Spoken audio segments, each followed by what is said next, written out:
You're listening to the Colts Blue Zone podcast with Mike Chappell and Dave Griffiths. Inside Fox 59, CBS 4 podcast studio. Welcome to the Colts Blue Zone podcast. Alongside Matt Adams and Mike Chappell, I'm Dave Griffiths. Thank you for making us part of your day. We appreciate you all for downloading and subscribing to us so you can hear all about the Colts this offseason.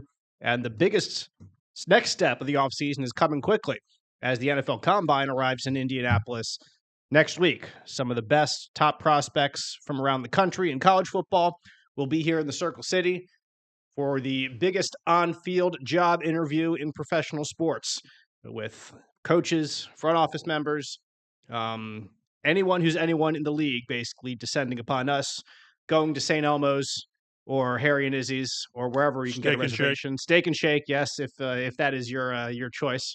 Which for Mike Chappell, that's where that would be his. It's moved. Yeah, I know, right? I was going down, whatever it was, Pennsylvania, whatever it is, going south, and it's not where it used to. It's over here on the left.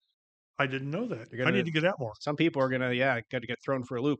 But anyway, we'll talk a little combine, and we'll talk a little bit about one of the most important decisions the Colts have to make this offseason, if you believe Chris Ballard, which, to be fair, I don't think he's given us anything to not believe him in this case. But it is one thing that he said in his kind of postseason lengthy address to the media that we'll kind of break down and get into, and it will be a major decision for the franchise this offseason. And but we will start in the scouting combine. 329 players have been invited. We'll touch on here before we really move on to the meat of this podcast. The combine begins February 24th with players getting here and for interviews and for medical and all that stuff. And I think on field begins the 27th, a couple days later, if I'm correct. But Chris Ballard and Shane Steichen will also be in front of us in the media, and that'll go for, different teams being here too, with coaches and GMs and all that have availabilities with all with the press too. So, Chap, what do you think will be some interesting topics of discussion for Colts general manager Chris Ballard first, and then we'll get into Shane a little bit later. But let's focus on Chris right off the bat. I was thinking about that driving here today. I don't know because he covered so much ground early last month, and not much has changed. One of us will ask for an update on Braden Smith. Kind of important. I realize it's a dicey situation, but what's up? Because at some point you've got to know if your right tackle is going to be available or not. But other than that, he's not going to give us any indication on his own free agents, which ones might you want to sign. Ryan Kelly. When I had an exchange with Ryan, he made it very clear that he's headed to free agency, which means that when his exit interview did not say, by the way, we've got a 3-year contract or a 2-year deal or whatever. Other than that, I'm not sure what we're going to be able to glean. There's no update on Anthony Richardson. How's he look? Really, it's been a month. So I don't know. He's not going to tell us on, what are they looking for in the draft. So, but it's always important to talk to the GM, to talk to the head coach. That's probably one of the biggest changes in the combine over the last, 10, 12 years, maybe longer. This is where beat writers and columnists get really good access to their teams, to the people, to the decision makers. It didn't used to be that way. And now virtually all of these guys, probably 90% of them will talk, head coaches and GMs. I don't think Jerry Jones. Jerry Jones talks. I was about to say he talks all the time. Why wouldn't he talk here? And he talks to his local media. They'll park the Jerry bus outside Lucas Oil.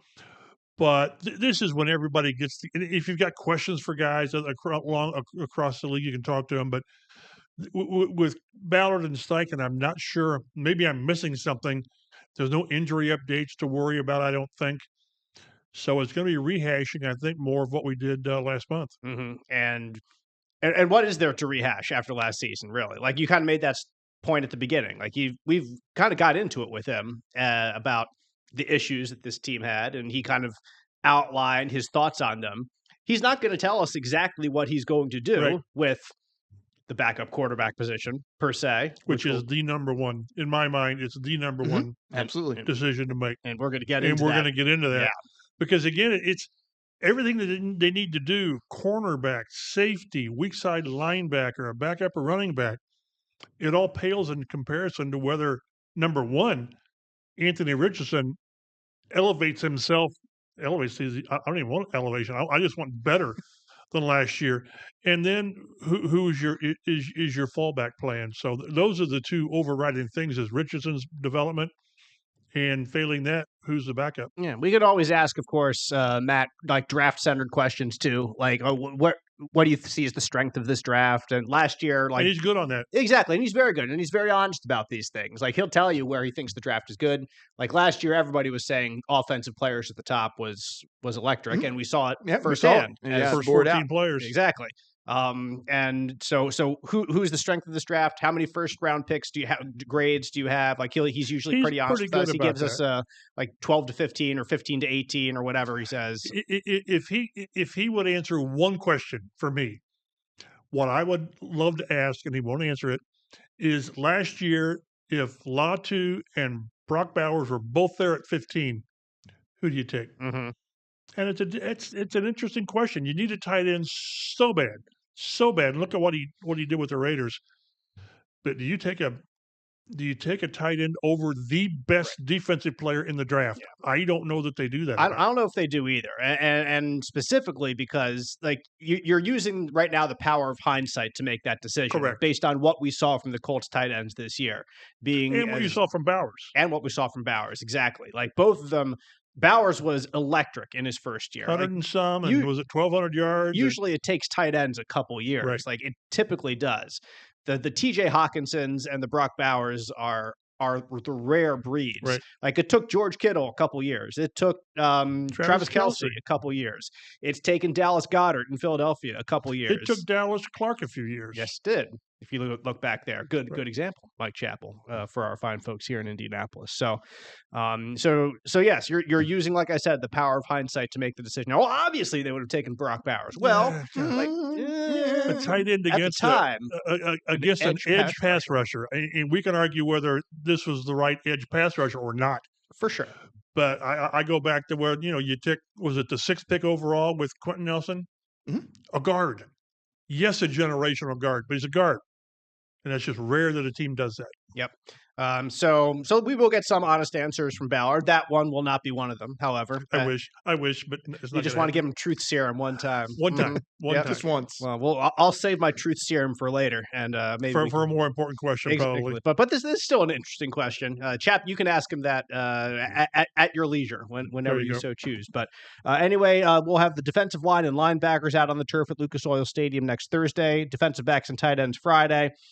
Quarterbacks, running backs, wide receivers Saturday, and the offensive line on Sunday. So that's the schedule they have coming up for the players in the draft. And we'll hear a little bit from Chris Ballard. What about Shane Steichen now, head coach of the Colts, going into what will be his third season? What would you want to ask him what would you ask Shane that you want an answer that you think you might get an answer? I think there's going to be, well, first of all, how often does he give you a great answer anyway?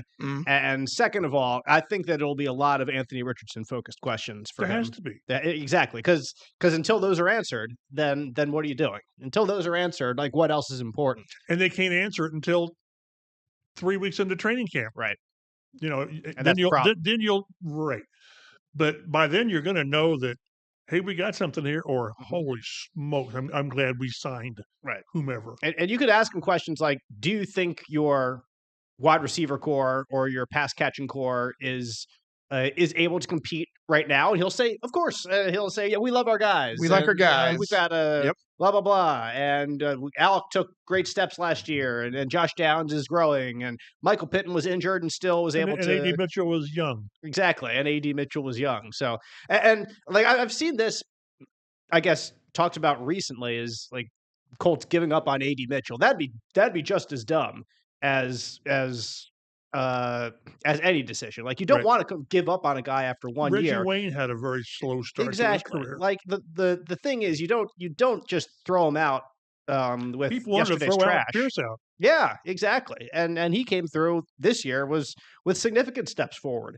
Could he still improve? Of course he can. But with A.D. Mitchell, a down first year does not a career make. Right. So you're not giving up on this guy that you spent a second round draft pick on, in spite of his obvious struggles that first year. Like you try to build him, you try to develop him. That's the thing. It's development. Like that's part of what coaching is. He needs to mature. Yes, he I think a does. lot of his issues was an immaturity. I really do.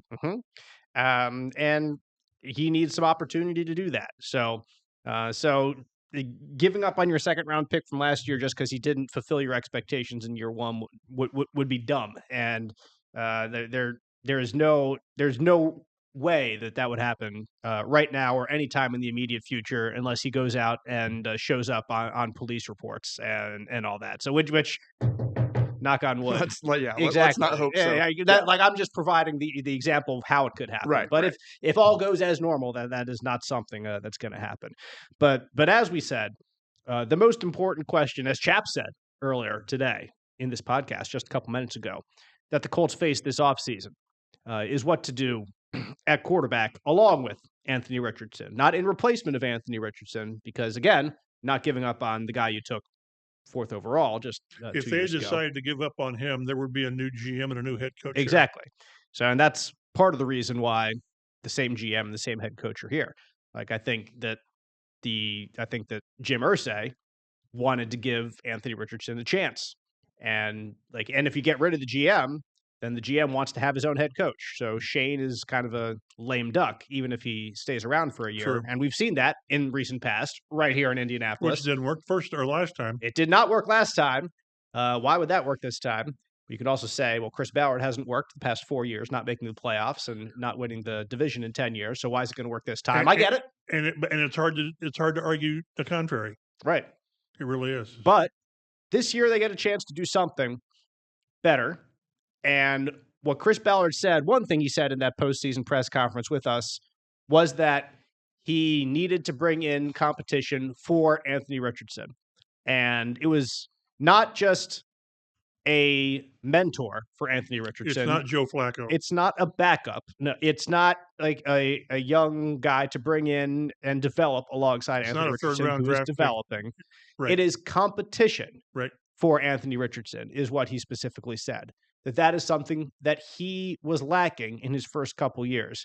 He was rubber stamped as the starter that we saw in the first week or two of training camp, his rookie year, when, as you and I will know, Chap, from being out there was no reason from on-field work to declare him the starter over Gardner Minshew at that time. Not at all. There was no significant step that he had taken outside of being the 4th pick in the draft. Exactly. Outside of being the number 4 pick to surpass Gardner Minshew. And the company line at that time was he needs to play. And I get that. Like, he didn't have that many starts in college. Like, he needs to go out there, he needs to get experience, and he needs to learn. And that mindset led him, like I said, to be rubber stamped as quarterback. And the lack of competition and the lack of being pushed and the lack of having to fight for that job has perhaps led us to where we are right now. It led us to 2 games of being benched. Right. Yes, he wasn't playing well at all. Right. He had that horrific game in Houston, 10 for 32, whatever it was, the tap-out game. But it was more of everything you had said led up to that point.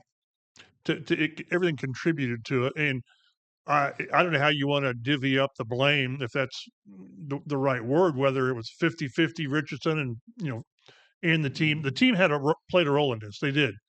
By not holding his feet to the fire, I guess. They didn't wake up 5 weeks into the season and say, man, this guy just doesn't get it. They had seen this happen. So part of that's on them. But that's what this offseason, things have conspired against Richardson since he got here. The injuries and the shoulder injury last whatever game it was, fifth week of the season, whatever, 6th game, whatever it was. So instead of developing last offseason, he's rehabbing. That wasn't a simple thing. That was a huge detriment to his growth. Well, that's not there. This offseason, he's focusing on getting better. He's focusing on playing quarterback. Hopefully, he understands the gravity of his role in all of this. And that's why come OTAs and training camp, we need to see a better product.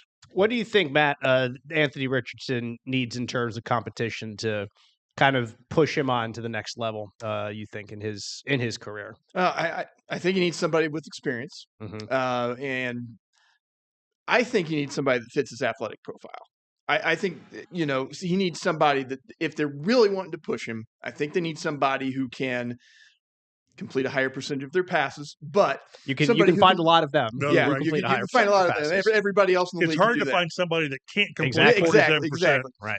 But I really think they need to find somebody. And I mean, Minshew could do it to an extent, but they really need somebody who's going to be a threat in that run game, because then you're just like, well, if you're not working for us, then we can just flip you out. Without blowing up the offense. Right, without blowing up the offense. And there's a name on your list at the top of the list that everyone's talked about with Justin Fields. And we might as well start with Fields as the one kind of obvious guy, because like Matt mentioned, he fits the athletic profile. You put him in there and you can have him do a lot of what Anthony Richardson does from the athletic standpoint.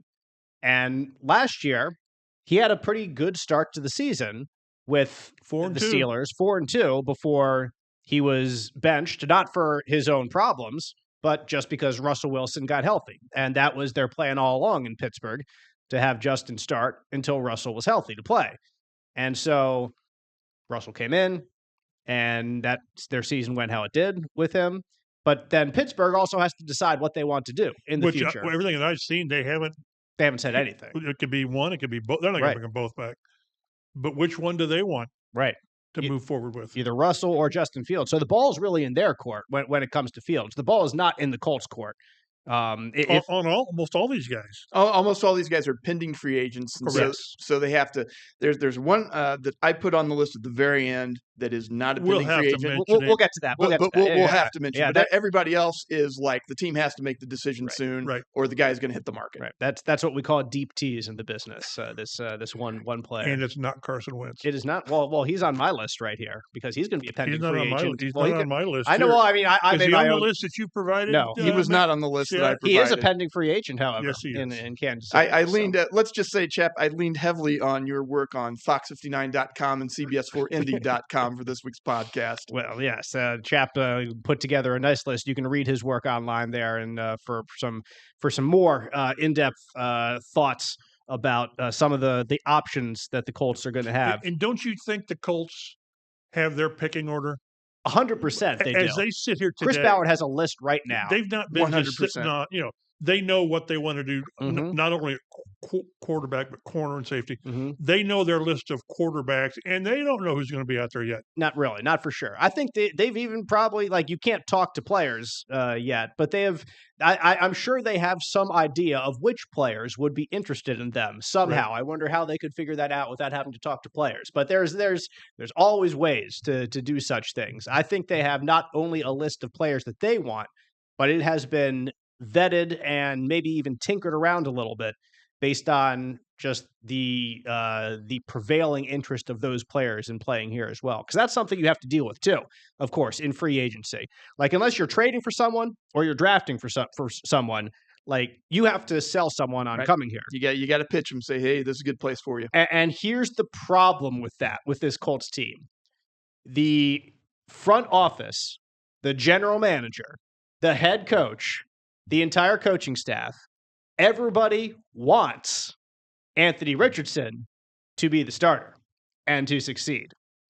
They don't want whoever they bring in for competition to start. To emerge. They don't want him to play one stinking snap. Because that gives you a major problem as a franchise. Exactly. But if I'm a free agent quarterback, I know what the history's been here. Yes. And there's a good chance you're going to get to play. You're going to get to play. And you might even get to start. And that's the other side of the coin. Right. Yes. It's enticing from that angle, even though that's not what the team wants. You come here with first of all, throughout the offseason, ability to compete. And if you are better, then that's kudos to you.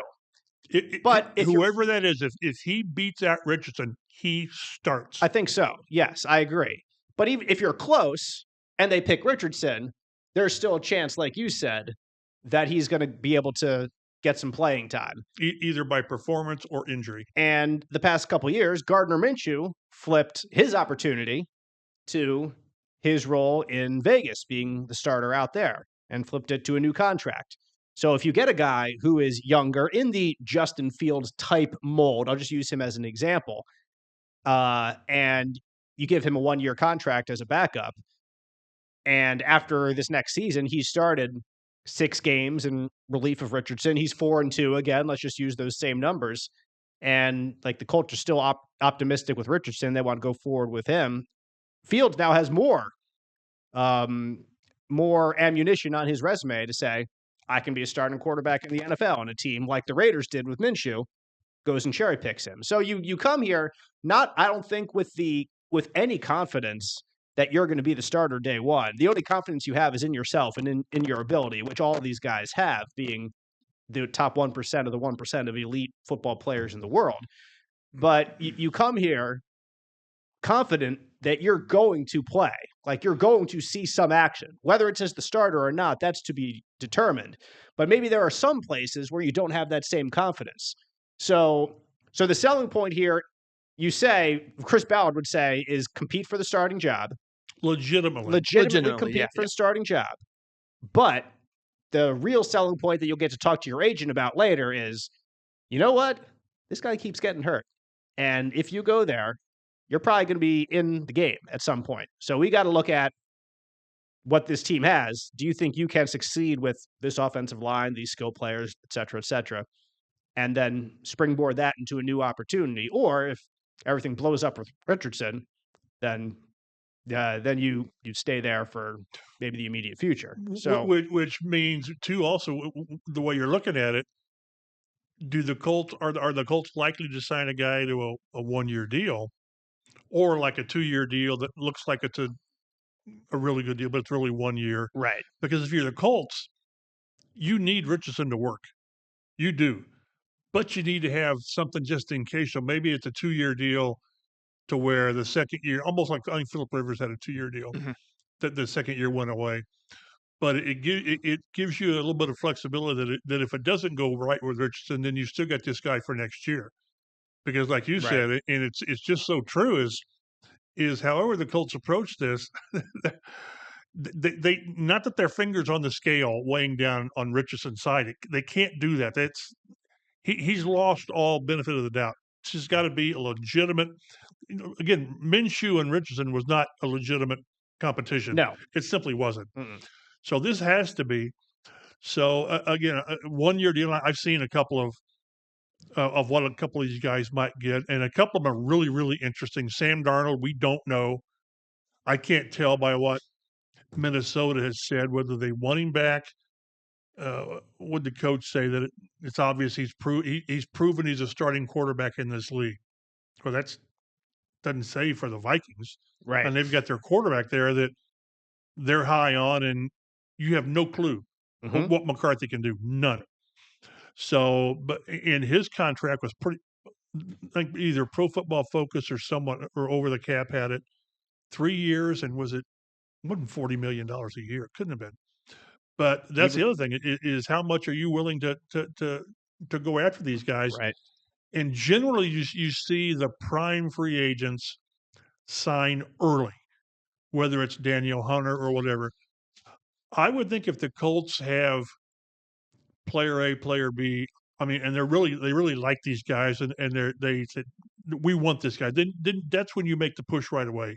You don't let the guys sit out there. So, what's the first day? Is it March 10th? I think you get. I think the new league year is March 12th, when everybody's a free agent, when contracts expire. But for 2 days, you can talk with people. Tampering. That's right, legal tampering. Which we need to get rid of that word because it's not tampering. Because I forget the NFL you're allowed calls to it do something else. I forget what it's they a negotiating window. Yeah, that's what it is. So, but if you're the Colts and you really believe that Justin Fields or Daniel Jones or whatever, then doggone it, you go and you get him. And will you overpay? Probably, because initially you might be bidding against yourself. But I hope it's not to where a week after the free agency opens that they get their fourth option. Yeah, here are the leftovers, and you got your pick of what's left. And he's cheaper. Well, that's not the way to do it. They've kind of boxed themselves in to where they are, and you're going to have to pay some money to get out of that corner. And that's kind of why I don't know that Darnold's going to be a good option for the Colts, because he got the Vikings to the playoffs last year. He was putting up MVP like numbers for a while, and so I think he's going to be pricey for what the Colts are going to be looking at. Yeah, you need to determine like what are your top priorities? Is it getting this backup quarterback for Anthony Richardson? Is it shoring up more defensive questions like guys that have names thrown out there like Dre Greenlaw, who played for the Bengals, and Javon Holland, who's a safety coming out of Miami? Like, do you want to spend more money over there, or do you want to spend more money on the backup quarterback who you hope doesn't play? And they can walk and chew gum at the same time. They can. They got people with Ed Dodds and everybody else. They can pursue different guys at different times. They'll have a battle plan. It's not like, well, we got to get this done so we can get to that. No, you can do several things at once. But with the importance of this offseason and season, they need to be aggressive in going after the players that they want. And I think there's one that Chris Ballard mentioned is to close the deal on guys. Now, whether, again, he was referring to not closing the deal on Daniel Hunter, I don't know. Maybe because that's the only one that we knew that they didn't close. That's the one we know. Yeah, exactly. And there's other ones you don't know. There's always others. Yeah, maybe they weren't able to close the deal on L'Jarius Sneed. Maybe, or maybe the door was never open. You don't know. But he and I have talked to where there's two or three guys that they didn't close the door on, and as it turned out, it was a good thing that they didn't. Right. Because that guy went on elsewhere for huge money. Buku bucks, as you like to say. And he didn't pan out. But I hope if they've got a safety, a quarterback on a corner that they really like, that they're active to some degree with big money, whatever big means, I don't know. But get your guys early and don't get leftovers, because when we saved $5 million against the cap, that's no way to go into this offseason.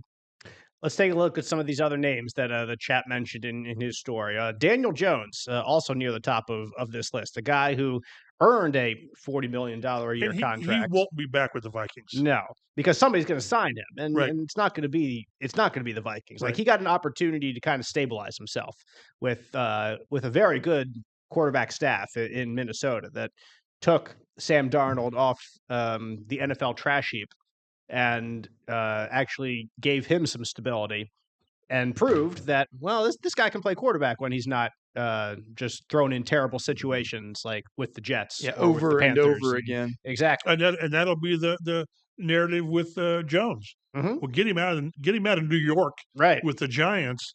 That was never going to work. Right. Who knew that losing to Saquon Barkley would be detrimental? I mean, forget what the kind of season he had. But Daniel Jones is going to be really interesting, because is he one of those guys like Darnold, when you put him in a pretty good organization, and I'm not comparing the Vikings to the Colts at all, but I'm just saying supporting cast. The Colts have a pretty good supporting cast around him that needs tweaking.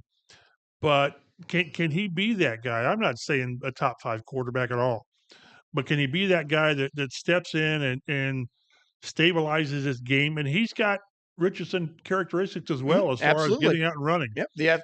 It's not the make you salivate athletic profile, but it's still there. Like, the guy can still run. He's very athletic.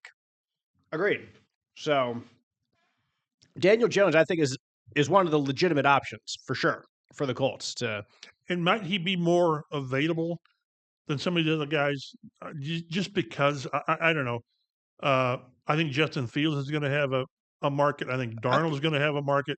Like, both of those I think Justin Fields is going to have a big market. And So do I. Yeah, I think that because, like, he wasn't terrible in Chicago. Like, he could have been they could have stuck with him another year there. But they had the number 1 pick, and Caleb Williams was available. So they took a guy that, like, we really like this guy, but this guy we think is generational. Right. Generational talent. We think this is Patrick Mahomes 2.0. And so I understand why they moved on from Justin Fields in that sense. So I think Fields has done plenty to show that he is a capable NFL quarterback and will get a chance to start somewhere. Whether that's here or elsewhere to be determined. So, like, I would put his market above Daniel Jones. Agreed. Just because Jones over the last year and a half since signing his big contract, 2 years ago he was kind of injured for most of that year. Last year was just disappointing. I mean, what kind of team would lose to the Giants? In Get run out horrendous of the fashion? building by the Giants. Exactly. I thought we'd agreed not to talk about that. But anyway, but to your point, yes, I do think that Jones is gonna have a market because he was still a first round pick a couple years ago who earned a second contract. How old's Daniel Jones? 27. Yeah, he's not old. I don't even think he's that old. I think he's 26 or maybe I think he's 27. Okay, he is. Well, fair enough. Well, still, even if you're 27, that's 3 years until you're 40. I'm 30. One point I made with the analysis of these guys that I did with Justin Fields, he'd be such a dynamic part of the run game like Richardson is, but he wouldn't elevate your pass game. He just wouldn't. I think I went back and looked at his starts, like half of them he threw for 200 yards or fewer. That's not what they want. Now, will he ever can he elevate his game to where there's an occasional 300-yard game? He's had 2 300-yard games in his career. One against these guys. Hey, I know. So he had a really good game against the Colts last year with 2 touchdowns and threw for 300 and some yards and a touchdown. But I don't think that would keep the Colts from going after him. I think you would like to think that with your people around him, if you can add a tight end, this is a pretty good skill group. You'd like a better receiver. Yes, everybody wants Justin Jefferson or Jamar Chase. You're not going to get it. But I think it's a good group that maybe Justin Fields could increase his passing game that they have. You cannot win in this game 47% or 210 yards every week throwing the ball. Can't do it. So hopefully that if Fields is a guy that can elevate that part of his game as well. For Daniel Jones, name the wide receivers he has thrown to in his career in New York. Well, Neighbors this year. Exactly. He had Neighbors this year. He's the best option this year. And before that. That's the perfect example of time and place. Right. And how the destination can just destroy a quarterback. Houston with David Carr. Mm-hmm. Maybe these guys would never have worked anywhere, but maybe they would have. Sam Darnold says, yeah, get me in the right place, and I can play at a winning level. What were they, 14-3 last year? Yep. And the wheels came off at the end. They did. But that should not erase the first 16 games of the season. Right. They lost to the Lions twice, and then they lost to the Commanders twice. Those are their 4 losses. Okay. So the Lions, the best team in the NFC, and then the Commanders, the team that made the NFC Championship. Of course, the best team in the NFC was the Eagles, who went on to win the Super Bowl. But anyway, you know what I mean? The best Can you team cut that throughout part the season. out? No, we cannot cut that part out. What are you talking about? Let's move on in quarterbacks. We talked a little bit about Sam Darnold already. Jameis Winston, chuck it up. He would make it interesting. He would certainly make it interesting. And you can take the word interesting however you want to take it. He did some work for Fox Sports during the Super Bowl, being a digital correspondent for them down there. I heard he was a pain in the butt on media day. I'm sure he was. Yes, going around. You don't get normally you get one question, acting a fool. And he had like 10 questions. Exactly. So anyway, Jameis does have a Pro Bowl to his credit back a while ago, but he's been a backup the last couple of years. Most recently as a starter, I think it was under Bombs Away Bruce Arians that was his 30-30 year. It was 30 touchdowns. We're not talking ESPN's documentary. No, we're 30 touchdowns, 30 interceptions. Whenever that happened, to tell you how old I am, my mind went back to the 2020 guy in baseball, Wilbur Wood. Mm-hmm. Had 20 wins and 20 losses because he was a knuckleballer and he pitched every other day. But I think Winston would be. Is he too high risk prone? to play Yes. with Steichen? He says yes immediately. He was too high risk prone to play with Bruce. Like I've said on this podcast before, that's the worst combination that I can think of is Jameis Winston and Bruce Arians. Bruce just says, "Chuck it up, we'll see what happens." But then when there's 30 interceptions, he sort of said like I can get anybody to do that. But that's the way Bruce played. Right. Part of Andrew Luck getting his head knocked in here was Bruce Arians with the deep droughts and hold the ball. Well, you're going to get your quarterback hit. I just don't know if we could endure 3 great games from Winston and then the game that he played with the Colts a few years ago. He had like 4 touchdowns and 4 interceptions. Yep. I guess Shaq Leonard took one back for a touchdown. Yep. And they won. They did. And he had a couple games this past year with Cleveland. He threw for like was it 449? Look, man, he can chuck the ball. Yes, absolutely. He can throw. He's a great thrower of the football. He throws a beautiful ball. And he's fearless. Until it's intercepted. Right. And then it's not quite so beautiful. But anyway, like I'll say this. Like if you hated watching Carson Wentz play with the Colts, you will hate watching Jameis Winston play with the Colts because Carson threw 27 touchdowns and 7 interceptions, and people called him turnover prone. Jameis is going to be infinitely worse than that. Three times that number. Exactly. And so that stresses every part of your team. It does. It puts the defense on its heels so much. So I just don't see that one. And I tell you, as I remember it, I think I remember it correctly. Was it 2 years ago when they brought Minshew in? They were that. I'm getting the Colts almost signed Winston. I think you're right. I think was it the Minshew year? I think it was. I think I remember that was a heavy rumor that the Colts were going to bring in Jameis Winston. They had him ready to get on a plane. Yeah, I think it was that season. Yep. So or was it the Matt Ryan year? I'm getting my years mixed up. It may have been the Matt Ryan year. Before Matt Ryan was available. Right. You know what? It was Matt Ryan. Right. Yeah. And because that came together very, very quickly. Right. And Winston, they had him 2 feet on a plane. And then the Ryan thing went on. So they, at some level, they like him.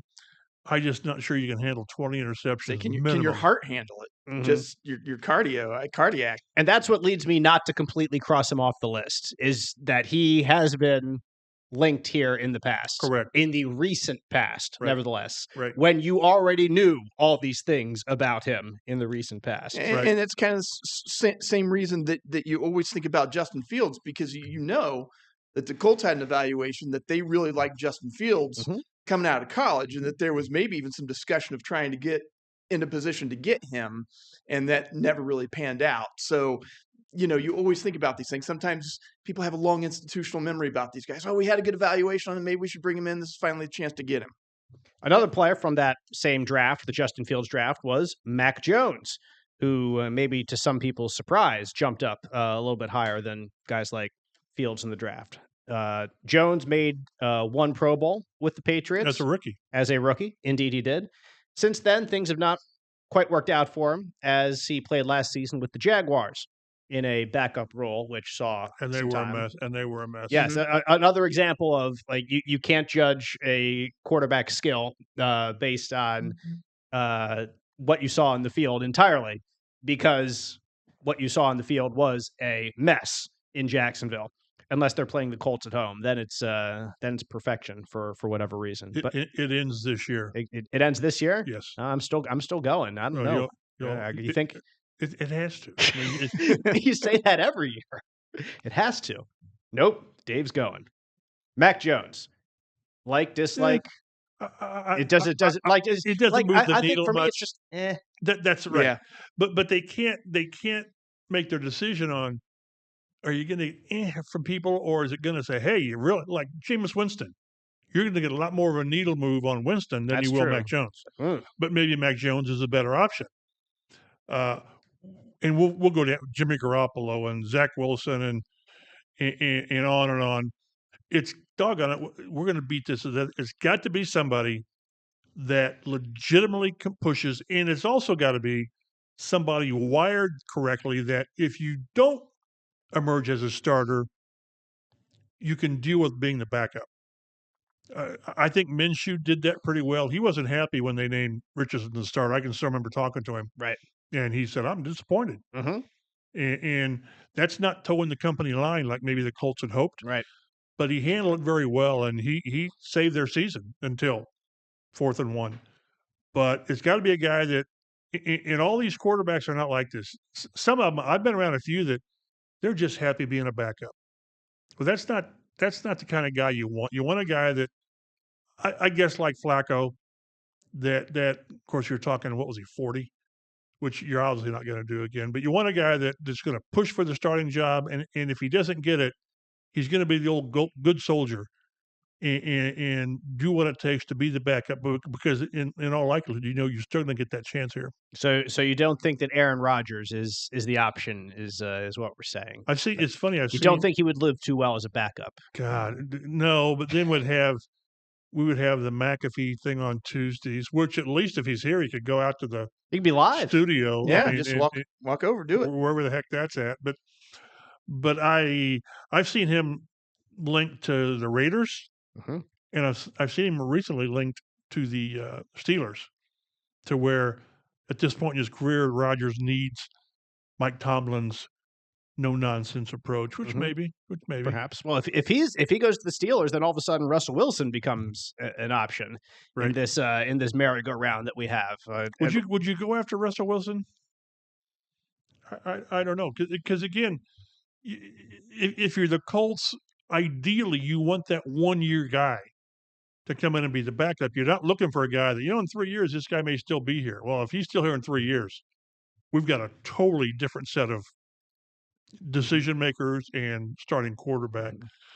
So Aaron Rodgers, I don't want to mess with that. I think he'd wear you out. What's Russell Wilson want at this point in this? Just to play? Like, do you think his legacy's already set? If he's not concerned with winning a Super Bowl, then maybe he would be interested in playing for the Colts. I guess I'm saying it, or should the Colts be interested in him? Throws a nice deep ball. He can avoid pressure. Sometimes he runs into pressure. Sometimes he runs. I think he'd be interesting here. I think that they would be interested in Russell Wilson. I think the media would not like that, because I think he's a very boring interview. And I always try to think of, on Wednesdays, what are we going to get? I also think he'd want to start for sure. Yes. And that's the problem. Like, I don't know if he'd be interested in competing too much with Anthony Richardson. Well, if he competes and then he's not the guy, is he the kind of guy you want? Yeah, can he hold the clipboard and do what he needs? Because he's never been that. Even his rookie year, like, he won the job. And even last year, he was injured. Yeah, that's the only reason. That's why Fields started. Right. He came with the second he was healthy, he was starting, and I'm pretty confident he had some assurances that was going to happen, and that's why he was there. That's why Fields was benched with a 4-2 record. Right.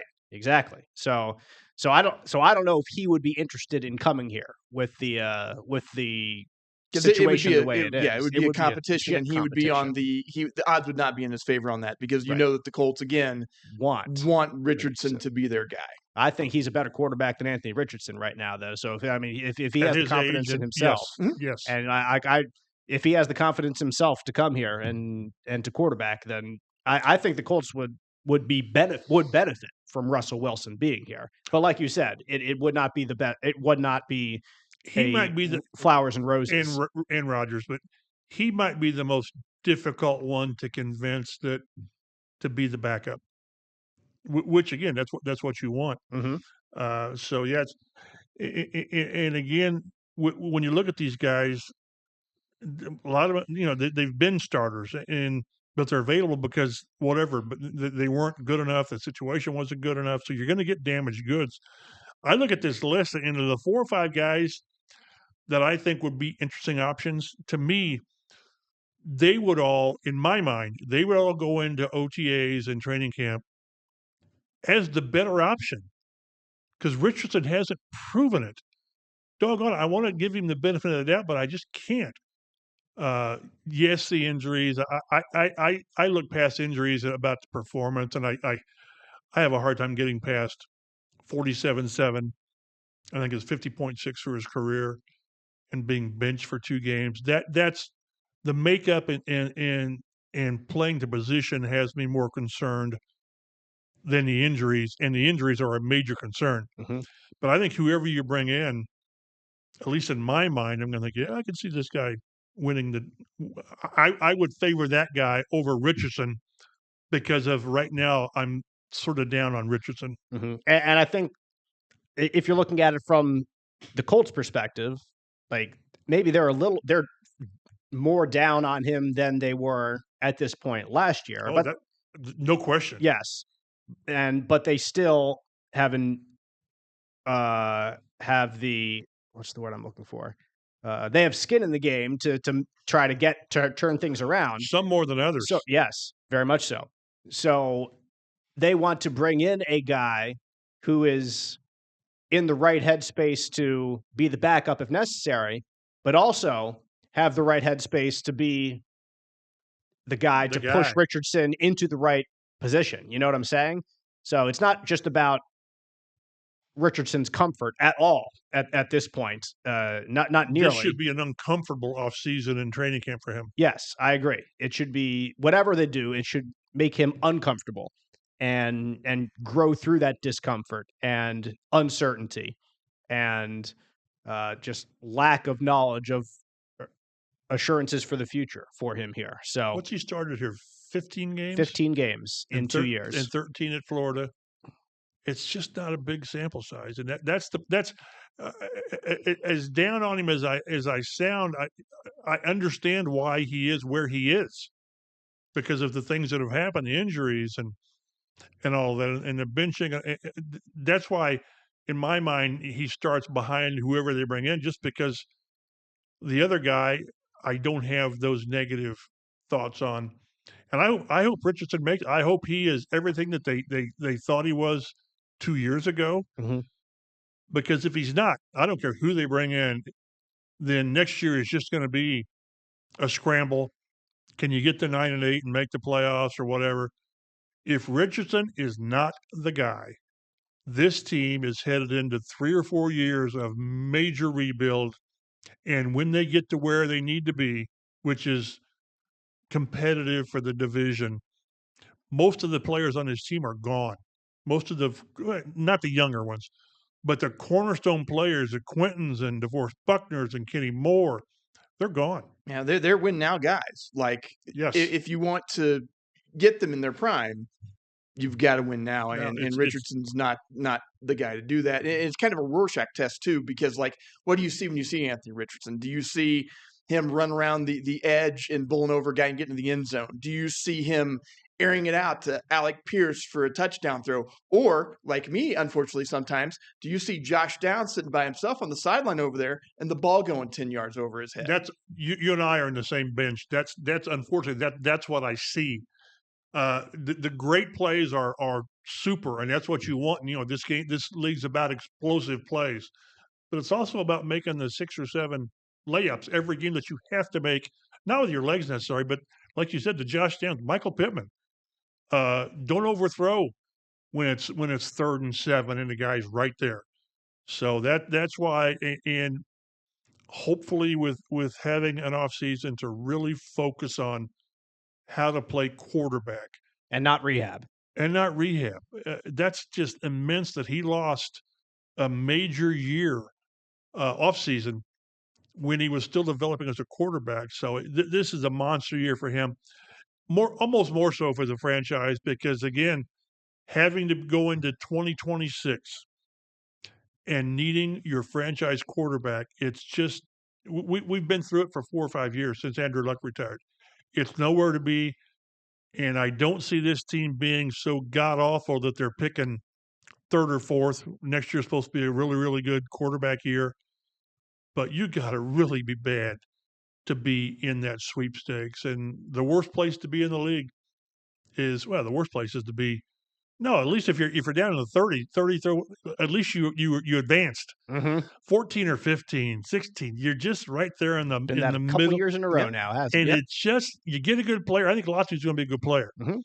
But you're not going to get that knock 'em dead Myles Garrett type guy or a quarterback. And when you're chasing your quarterback, it's hard enough to chase a left tackle. It just is.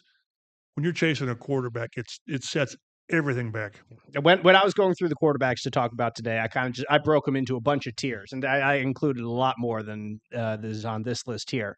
There's a bunch that were just like career backups, and those are guys that I don't even consider for this. Guys like a Drew Lock or Jarrett Stidham or Mason Rudolph, like they're free agents, but those aren't the guys that at least if you believe in what Chris Ballard said, bringing in competition, like those are not the guys that are going to come in here. And if that's who they bring in, then they were fudging on what they were saying. Exactly. And so if that's the case, then you ask Chris Ballard, first question for him is, hey, do you really believe that Mason Rudolph can push Anthony Richardson to be a better quarterback? And what is your evidence for that? You know, well, then that tells you what they think about Anthony Richardson, right? Yeah. Mm-hmm. Another group was just second chance guys who were top picks, guys like Daniel Jones. And the other two in that were Trey Lance and Zach Wilson, both guys who are free agents to be. But again, like these aren't guys who have proven anything. Do you want those? Like maybe Daniel Jones, because he's been a starter, is the only one there.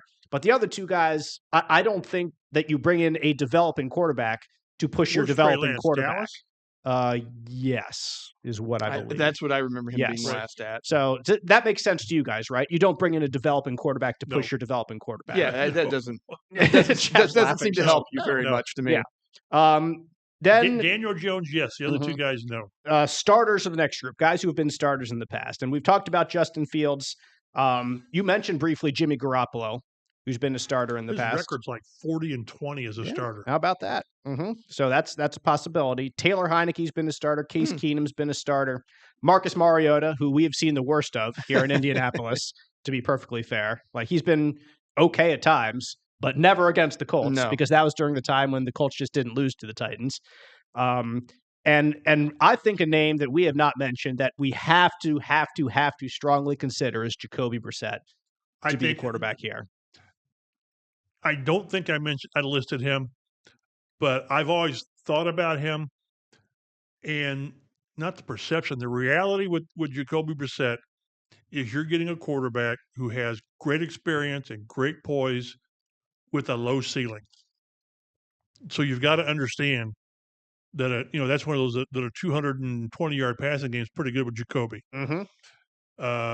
Let's not forget whatever year it was. Was it 19? Yes, they would have made the playoffs had he not hurt his knee. Yes, they were 5-2. That was the year where Vinatieri had his awful kick. That did not help. And even if Vinatieri hadn't had the struggles that he had, they may have still made the playoffs. They make the playoffs. Yes. So Brissett's one I would not discount. And would he move the needle? Absolutely not. Nope. None. But and you may have mentioned it. I don't want, although Brissett would qualify for this, I don't want to bring a quarterback in to say he and AR will work well together. I don't want that.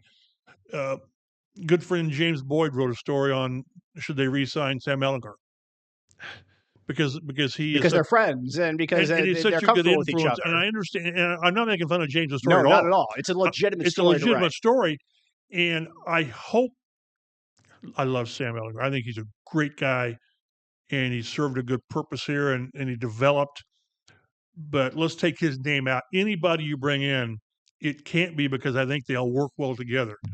If that's your argument, then you need a better quarterback coach, which I'm not down on their quarterback coach at all. I'm just saying, don't sign a guy because he can help show AR how to do it. Maybe show him how to do it, fine. But not to teach him how to do it and be a better player. That's your quarterback, offensive coordinator, head coach's job. Correct. Like that's on them. Then after that group of players, starters, I like Jacoby. I will not dismiss Jacoby Brissett. Next option is guys who have made a Pro Bowl players. That includes guys like Sam Darnold, who we've talked about, Mac Jones, Jameis Winston, Tyler Huntley, a Pro Bowl player.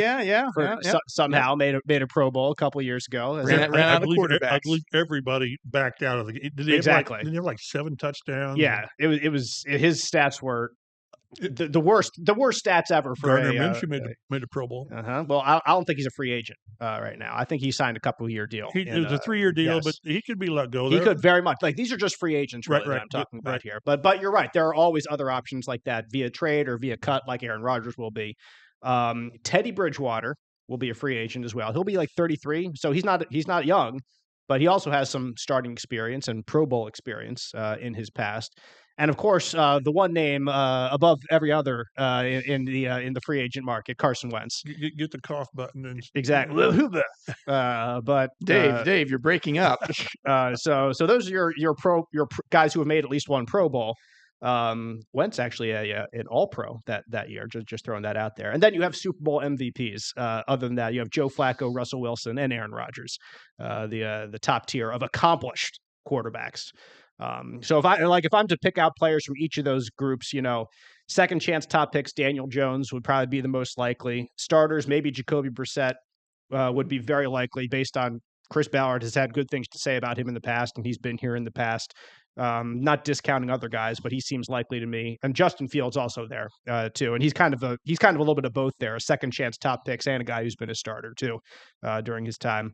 If you've been to a Pro Bowl, Jameis Winston, like I said earlier, because he's been linked to the Colts in the past, in the recent past, and Super Bowl MVPs. Out of all those guys, he's like 31, I think.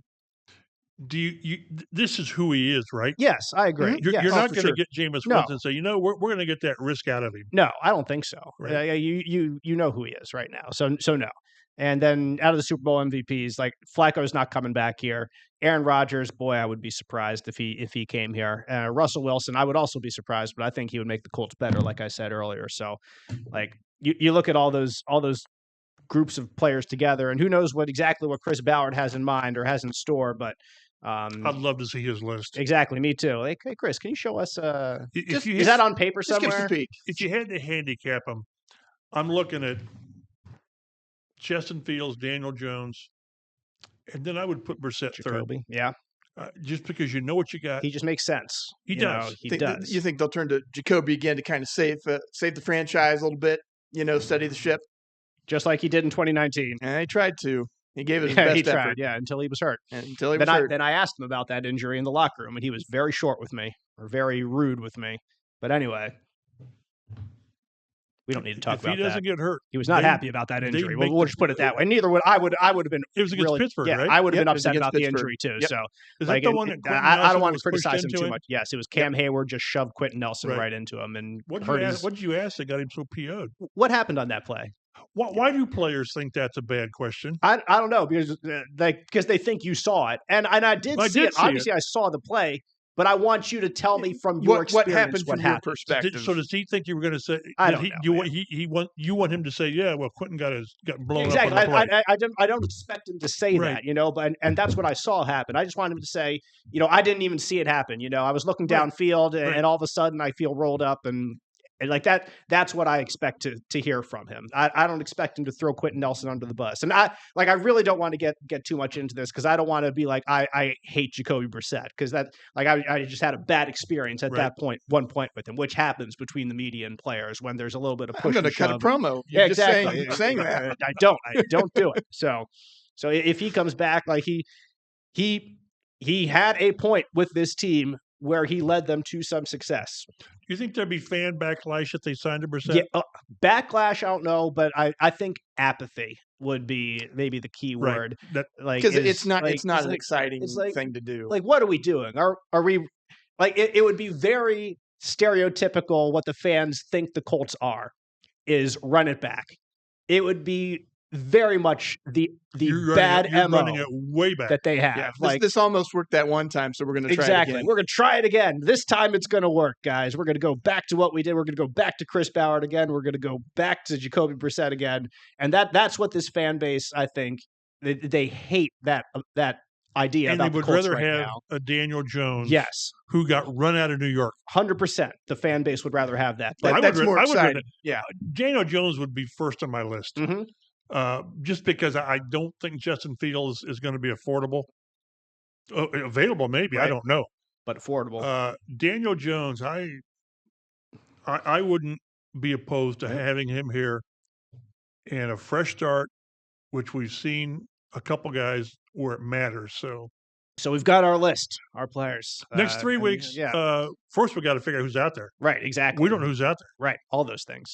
So I'm curious because it's. I remember way back when a guy named Don Pearson was a great writer for the Chicago Tribune. columnist with the Bears and all this, and he said, when in doubt, talk quarterback. When in doubt. You can never lose your audience talking quarterback. Yep. And these guys, as I said, they've pinned themselves into a corner where it's all about the quarterback. Ballard can go out and get the best corner, the best outside linebacker, and the best tight end. And if the QB doesn't work, you got nothing. Yeah, doesn't matter. So we'll see what happens with this Colts offseason. So I'm going with Daniel Jones. Who's your guy? I'm going with Jacoby. Are you serious? After just trashing him? No, I thought you hated him, Dave. Exactly. Yeah, I think Jacoby makes the most sense out of all the guys who are out there. He would be the safest choice. Exactly. He would be the safest choice. And that is what we have seen from Chris Ballard in the past. I am not picking Chris Ballard to be the tiger that changes his stripes in one offseason. I know that's what Jim Irsay hopes, that things turn around. And I know that's what I said a couple weeks ago when we talked about what the Colts need this offseason. They need change. But I'm not picking them to do it. And I don't know what the market's going to be. We'll see. But I always think about that they liked Justin Fields at one point, and if the money is if they got an offer it's going to there, take $10 million. If they're able to do something that works for them, and who knows if they will, what the market's going to be, the athletic profile, the fact that they liked him coming out of the draft, kind of. That's what we can't get away from that. That's what we all think is going to happen. What would we like to happen? I think Justin Fields would be really cool. Like I think I think that he would be great. Like him or Russell Wilson, whoever. Like if you can get one of those two, both the guys who were with the Steelers last year, I think that either one of them, and Fields in particular, would be really intriguing and be exactly the opposite of what the Colts have been done in the past. And that's why I don't think they'll take Fields. But I. Like if the money works, great. I just think it's so antithetical to what Chris Ballard has done. And if he's really trying to turn a corner, that's true. Fields is your guy. Like and if it's possible to bring him in, Fields is your guy. And I think if that happens, Colts fans should be excited and they should be optimistic and they can say that, well, Chris, this is not what the Chris Ballard has done in the past. And maybe he is taking it to heart that things really do need to change. And he's really making an effort to do so. But they really want AR to work. They do. And that's the thing. They really want And you got to be careful how you balance. We really not only want, we need Richardson to work for the short term, but for the semi-long term. He has to work. But you cannot let that guide what you do on who you bring in. And we will evaluate plenty more in the weeks to come. Free agency still a little bit less than a month away now. So those answers to these questions will be around the corner. Appreciate you listening. You can follow us on Twitter at Colts Blue Zone. Mike Chappell is at mchappell51. Read all his work online, fox59.com, cbs4indy.com. Matt Adams is at Statomatty. I'm Dave Griffiths, at DaveG_sports. We'll see you next week in the Colts Blue Zone podcast.